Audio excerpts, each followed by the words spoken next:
कक्षा कक्ष में अध्यापन कार्य करवा रहा था। अचानक से 15-20 लोग आए। पहले तो कक्षा कक्ष में घुसे। एक टीचर ने तो खुद ने वो वापस सीबीओ सर को एप्लीकेशन देके वो खुद का डेपुटेशन करवाया कि वो 12:30-1 बजे के करीब पुलिस को फ़ोन किया। वो भी काफ़ी लेट लतीफ़ी से 4-1 बजे करीब पहुंचे। हाल बाद उन्होंने हमारे को वहाँ से सुरक्षित निकाला और घर तक छोड़ा। उनके सामने भी वही लोग धमकियाँ दे रहे थे कि आज तो चलो पुलिस आई, कल क्या कर लोगे।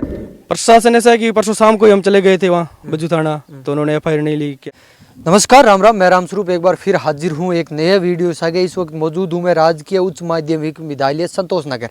जी, अब पिछली बार कल की थाने घटना दिखा ही कि पेड़ पौधा काटने के वजह या परिवार की लाग की वजह एक टीचर पर है जो बंदे के बंदाई होगी और पुलिस प्रशासन है भी जो कि कोई कार्रवाई को नहीं करी, फिर धरना प्रदर्शन करी नहीं भी बाद में है जो कि FIR दर्ज हुई। तो आपने सागे टीचर है जगह खुद मौजूद है और दूसरी तरफ आप देखा तो अगर टीचर पर या फिर सरकारी कर्मचारी पर अगर इस हिसाब के हमलो हुआ है और प्रशासन अगर नींद में सुती रहा है तो आप कोलाइद विधानसभा की सोच से कहा कि हालात हो चुकी है या फिर आप कह सका कि जंगल राज या फिर गुंडा राज है। मैं बात भी करूँगा टीचरों। नमस्कार सर। नमस्कार जी। सब पहले तो आपको परिचय का ही। मेरा नाम पंकज दांदे था। राजकीय उच्च माध्यमिक विद्यालय जागनवाड़ा में कार्यरत हूँ। अच्छा, तो फिर आज संतोष नगर को घटना मतलब यहाँ ड्यूटी यहाँ वो कल वाले हमले के कारण, फिर कल क्या परसों जो हमला हुआ उसके कारण मैंने उच्च अधिकारियों को अपनी एप्लीकेशन भेजी थी HM के थ्रू और PO के थ्रू, तो उन्होंने फिर मेरा डेपुटेशन यहाँ कर दिया सुरक्षा के मद्देनजर। अच्छा, अभी मैं घटनाक्रम जानूँ तो कहीं हुई घटनाक्रम ऐसा था कि मैं तो अपने स्कूल का डेली रूटीन है, आना जाना होता ही है। 10 बजे जाना, लगभग 12-12:15 बजे का टाइम होगा। कक्षा कक्ष में अध्यापन कार्य करवा रहा था। अचानक से 15-20 लोग आए। पहले तो कक्षा कक्ष में घुसे। बच्चों के सामने उन्होंने मतलब कि हल्ला किया, मारपीट का प्रयास किया। लेकिन उस समय वहाँ एक टीचर मौजूद थे, उन्होंने बीच बचाव किया। फिर ऑफिस में गए। ऑफिस में भी वो पीछे पीछे लोग आए। तब संख्या हो सकता 5-7 की और बढ़ गई थी। फिर उतने शोर शराबे में और ऐसी स्थिति में सभी को नहीं जान पहचान पाया। 10-12 के तो नामजद मुकदमा है, बाकियों को नहीं पहचान पाया।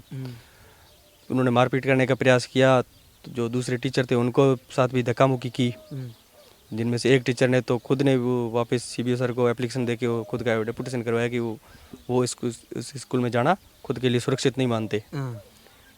उसके बाद लगभग 12:30-1 बजे के करीब पुलिस को फ़ोन किया। वो भी काफ़ी लेट लतीफ़ी से 4-1 बजे करीब पहुंचे। हालांकि उनका कहना यह था कि हमारे पास जो सरकारी गाड़ी थी वो बाहर केस में गई हुई थी, वापस आई तब हम पहुंचे। छुट्टी से पहले वो पहुंच चुके थे। उसके बाद उन्होंने हमारे को वहाँ से सुरक्षित निकाला और घर तक छोड़ा। उनके सामने भी वही लोग धमकियाँ दे रहे थे कि आज तो चलो पुलिस आई, कल क्या कर लोगे, ऐसा होगा। भाई स्कूल तो रोज आना होगा ना, पुलिस हमेशा आपको थोड़ी सुरक्षा देगी। इस तरह से एक बात करूंगा, बंधक बनाया गया था ना बिल्कुल। कितने घंटे की बात थी? बंदे कैसे कि वहाँ ऑफिस से निकले, लेकिन पहले वो स्कूल के गेट के बाहर कोई कीकर का पेड़ है, वहाँ बैठे थे 50-60 लोग। फिर जैसे हो सकता है उनको आभास हो गया है, किसी माध्यम से पता चला हो, नहीं कह सकता हूँ किसके माध्यम से पता चलता है कि जैसे पुलिस थाना फ़ोन किया है कि कार्रवाई हो सकती है, तो वो वहाँ से हटकर जो जागरणवाड़ा का चौराहा है दुकान, वहाँ पर आकर इकट्ठे हो गए। किसी स्कूल के बच्चे ने वहाँ जाके देखा कि वहाँ 50-60 आदमी पिकअप में ऐसे लाठियाँ ईंटें लेकर बैठे हैं और 50 आदमी इकट्ठे हैं।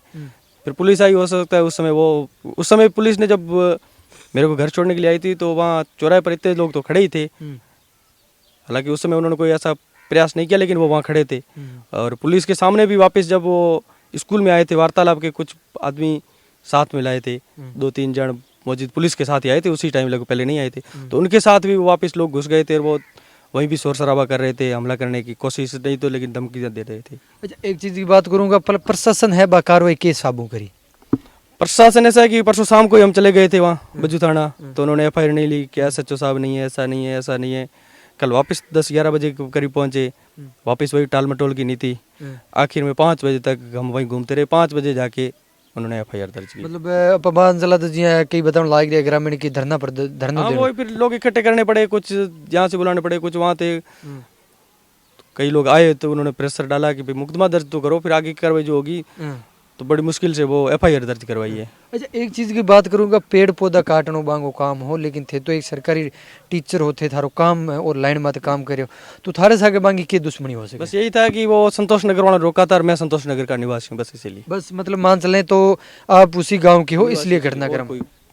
और मेरा खुद का कोई लेना देना नहीं है, तो मैं खेती का कोई कार्य करता हूँ और मैंने क्यों जो मेरे को क्या पता कौन लकड़ी काट रहा है कौन नहीं काट रहा है, कोई अपना उस डिपार्टमेंट ही नहीं, तो क्या ध्यान रखना, या कोई मतलब ही नहीं। फिर वो एक चीज की बात करूंगा फिर जो पुलिस एफआईआर दर्ज करी, क्योंकि पुलिस ने इस चीज को तो अपने बेरो हो कि पुलिस थाने भी तो का ऑर्डर लेगी, तो पुलिस ने एफआईआर दर्ज करनी चाहिए बीटे में।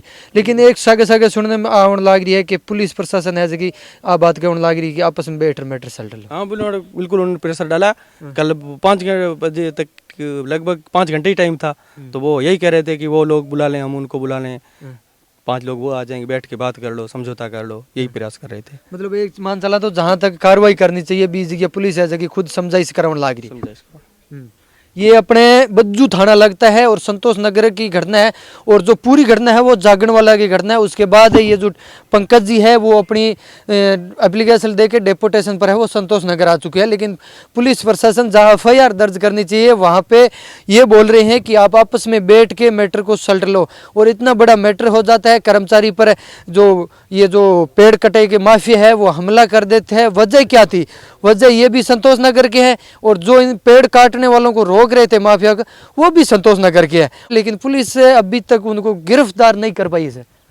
और गिरफ्तार की तो बात जब एप्लीकेशन एफआईआर दर्ज करने में पुलिस इस कार रही, तो अपने सोच सकते हैं कि पुलिस प्रशासन पर किस प्रकार का दबाव आता होगा। लेकिन थारी क्या कुछ राय है कमेंट सेक्शन में कमेंट करके जरूर बताएं। मिलेंगे नेक्स्ट जगह, तब तक के लिए धन्यवाद। जय हिंद।